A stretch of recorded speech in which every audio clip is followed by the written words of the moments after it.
নমস্কার, নির্মল আনন্দে সবাইকে সুস্বাগতম। গুরুদেব প্রভু শ্রীকৃষ্ণ রাধা মায়ের আশীর্বাদকে সারথি করে শ্রীমদ ভগবত গীতার প্রণাম মন্ত্র দিয়ে শুরু করছি আজকের গীতা পাঠ। শ্রীকৃষ্ণ হৃদয়ং গীতা সংসার মালনাশিনীম জ্ঞানম ভক্তিম মুক্তিদাত্রীম গীতা দেবীম নমস্তুতে। ওং নমো ভগবতে বাসুদেবায়, ওং নমো ভগবতে বাসুদেবায়, ওং নমো ভগবতে বাসুদেবায়। রাধে রাধে রাধে রাধে রাধে রাধে রাধে রাধে রাধে রাধে। শ্রীমদ্ ভগবত গীতা দ্বিতীয় অধ্যায়, শ্লোক নম্বর 40।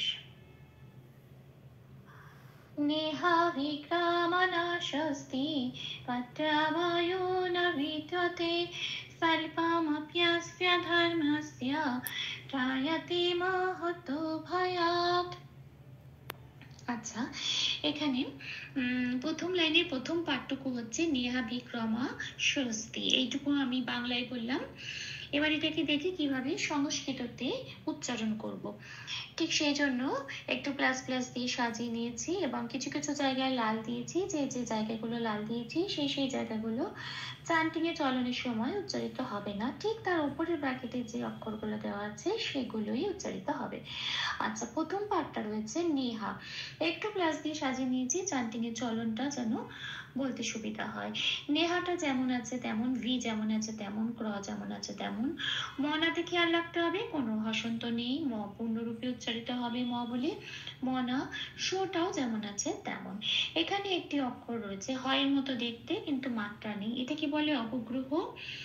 এই অবগ্রহের কাজ হচ্ছে আগের অক্ষরে যে আকারিকার আছে তাকে একমাত্রা টেনে বাড়িয়ে দেওয়া এবং একটু জোর দিয়ে সেটা বলা। যেমন আমরা বলি নমস্তুতে, এই যে নম বলে টানটা দিই, একটা জোর দিই, এটা কিন্তু অবগ্রহের কাজ। ওখানে একটা অবগ্রহ আছে তাই ও টানটা টেনে দেওয়া হয়। এখানেও ঠিক তাই, তারপর স্বয় এখানে উকার আছে, কাজেই এই যে অবগ্রহ হয় মতো দেখতে যেটা, সেটাই লাল দিয়েছি কারণ ওখানে উচ্চারণটা কি হবে? উপরের ব্র্যাকেটে দেওয়া আছে। যেহেতু আগের অক্ষর ওকার আছে সেই জন্য ওই ওকারটাই একমাত্রা টেনে দিতে হবে, সেই জন্য উপরে ও দিয়েছি। তাহলে কি হবে? শো, এটা টেনে দেব। শো আলাদা করে কাটবো না, শো বলবো যেটা, ওই শোর মধ্যেই অবগ্রহের উচ্চারণটা ঢুকে যাবে। তারপরের অক্ষর রয়েছে যুক্তাক্ষর যন্ত্রের সহায়তায় হস্যই, কাজে এটা একটু ভেঙে উচ্চারণ করবো। যন্ত্রের সটা হসন্ত লাগিয়ে বার করে আনবো, আগে অবগ্রহের সাথে জুড়ে উচ্চারিত হবে ও, অবগ্রহের উচ্চারণটা ও হবে, তো কাজে ও আর তিটা যেমন আছে তেমন পড়ে থাকবে। তাহলে শব্দটা কি পেলাম? সংস্কৃতের উচ্চারণটা হবে নেহা বিক্রমণা স্বস্তি।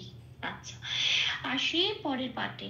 প্রত্যাবায়না বিদ্যাতে, এটা বাংলায় বললাম। এবার দেখি এটাকে কিভাবে সংস্কৃততে উচ্চারণ করব।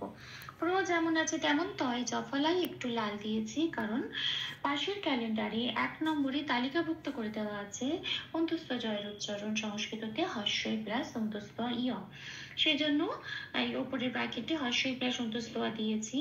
এবার এটা তয়ের সাথে পড়ে দিতে হবে, তয় জফলা, তো জফলার উচ্চারণটা এরকম। এবার তয়ের সাথে এটা পড়ে দিলে কি হবে? তয় হস্যই অন্তস্থ তিয়া, ঠিক সেই উচ্চারণটা সংস্কৃততে হবে প্রত্যয়া।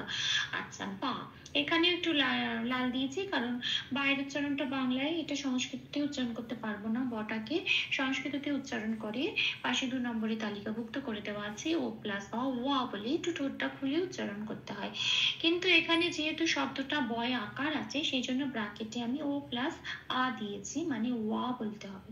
তাহলে কি পেলাম? প্রত্যয়া ওয়া। হ্যাঁ, আচ্ছা, ওটা যেমন আছে তেমন রইল। তাহলে কি পেলাম? শব্দটা প্রত্যয়া বায়ু। এটা নটা পূর্ণরূপে উচ্চারণ করছি, যেমন আছে তেমন, কোনো হসন্ত নেই। আচ্ছা, বিদ্যাটাতেও একটু বয় হস্যইতে লাল দিয়েছি কারণ বটাকে ব বলে উচ্চারণ করতে পারবো না, ও বলে উচ্চারণ করতে হবে। যেহেতু বয় হস্যই আছে সেই জন্য উপরের প্যাকেটে ও প্লাস হস্যই দিয়েছি ভি। আচ্ছা, দয় জফলায় লাল দিয়েছি কারণ দয়ের উচ্চারণ যেমন আছে তেমন, কিন্তু জফলার উচ্চারণ হস্যই প্লাস অন্তস্থ ইয়।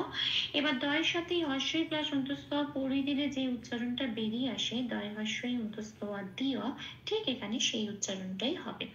পেটা যেমন আছে তেমন। তাহলে হলো বিদ্যাতে।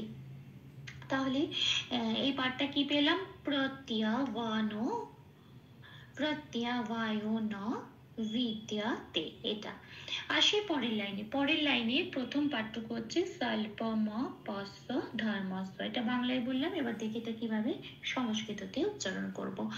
আচ্ছা, যন্ত্রের সহায় বয় একটু লাল দিয়েছি কারণ বয়ের উচ্চারণটা পার্মানেন্ট করার জন্য। 2 নম্বরে তালিকাভুক্ত করে দেওয়া আছে বয়ের উচ্চারণ ও প্লাস অ। এবার এটা যন্ত্রের সহায়ের সাথে পড়িয়ে দিতে হবে, তাহলে হবে সোয়া। উপরের ব্র্যাকেটে বয়ের উচ্চারণটা লিখে দেওয়া আছে ও প্লাস অ।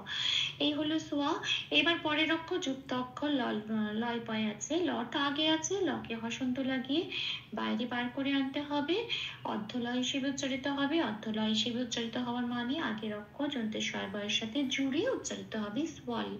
পটা যেমন আছে তেমন পূর্ণরূপে উচ্চারিত হবে। হ্যাঁ, স্বল্প মটাও যেমন আছে তেমন পূর্ণরূপে উচ্চারিত হবে। পয় জফলা আর যন্ত্রের সহায় জফলাতে একটু লাল দিয়েছি জফলা উচ্চারণটা বোঝানোর জন্য। জফলায় এখানে 1 নম্বরে তালিকাভুক্ত করে দেওয়া আছে হর্ষই প্লাস অন্তঃস্থ।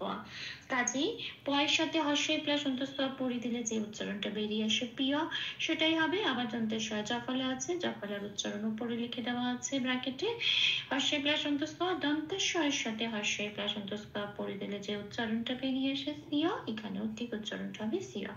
তাহলে শব্দটা কি পেলাম? স্বল্প ম পিয়া সিয়া, এটা। আচ্ছা, ধর্মস্বতে ময় রেপ আছে, পাশে 3 নম্বরে তালিকাভুক্ত করে দেওয়া আছে। রেপ থাকলে বয়শূন্য রায় হসন্ত হিসেবে আগের অক্ষরের সাথে জুড়ে উচ্চারিত হয়। আগের অক্ষর ধ, ধয়ের সাথে বয়শূন্য রায় হসন্ত জুড়ে উচ্চারিত হচ্ছে ধর। এবার মটা ফ্রি হয়ে গেল, মটা এখন পূর্ণরূপে উচ্চারিত হবে ম বলি ধর্ম। আচ্ছা, যন্ত্রের সহায় জফলা একই রকম ভাবে লাল দিয়েছি জফলার উচ্চারণটা বোঝানোর জন্য। জফলা হচ্ছে হর্ষই প্লাস অন্তঃস্থ, তাহলে এবার দন্তের সহায়ের সাথে হর্ষই প্লাস অন্তঃস্থ পড়ে দিলে যে উচ্চারণটা বেরিয়ে এসে সিয়া, সেটাই এখানে উচ্চারিত হবে ধর্ম সিয়া, এটা। আচ্ছা, আসি। আচ্ছা, তাহলে এই পাঠটা কি হলো? স্বল্প ম পিয়া সিয়া ধর্ম সিয়া, এটা। আসি পরের পাঠে ত্রায়তে মহত্ব ভয়াত। বাংলায় বললাম, এবার দেখি এটাকে কিভাবে সংস্কৃততে উচ্চারণ করব। টানটিনি সুবিধার জন্য একটু প্লাস দিয়ে সাজিয়ে নিয়েছি ত্রা। এবার অতটা যেমন আছে তেমন। মহত পূর্ণভাবে মহ উচ্চারণ করতে হবে পূর্ণরূপে, কারণ কোনো হসন্ত নেই। মহ আর তোটাও যেমন আছে তেমন। ভটা পূর্ণরূপে উচ্চারিত করছি ভ বলেই ভয়াত। আচ্ছা, ভয়াতে কন্দত্ব আছে, কন্দত্ব আর উচ্চারণ কিন্তু চান্টিনির সময় 5 নম্বরে তালিকাভুক্ত করে দেওয়া আছে। তয় হসন্ত রূপে সংস্কৃততে প্রতিস্থাপিত হয়ে যায়, তাহলে এখানে উচ্চারণটা হবে ভয়াত। হ্যাঁ, এখানে ভয়াত বলতে পারবো না, একটু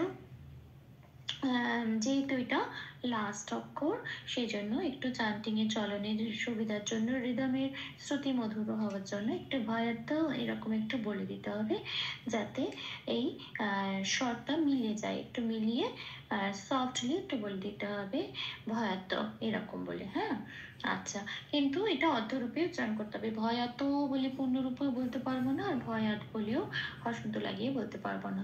এত কিছু হচ্ছে কারণ এই অক্ষরটা শেষ অক্ষর বলে। আচ্ছা, ভুল ত্রুটি ক্ষমা করে দেবেন। চান্টিংয়ের অনুশীলনের সুবিধার জন্য 3 বার করে চান্ট করে দেওয়ার চেষ্টা করলাম।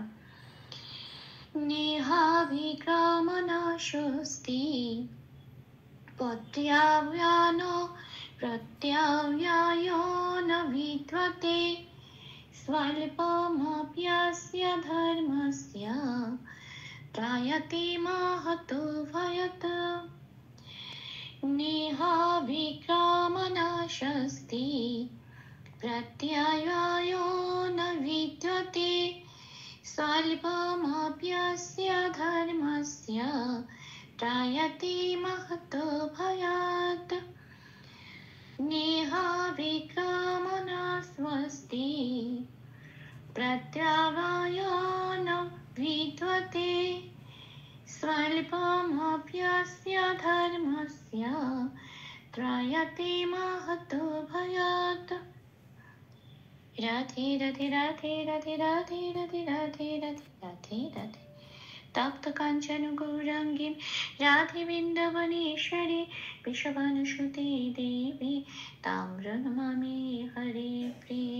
প্রভু ও শ্রী রাধা মায়ের কৃপা দৃষ্টি আমাদের সবার উপর বর্ষিত হোক। ধন্যবাদ। আপনাদের উৎসাহী আমার অনুপ্রেরণা।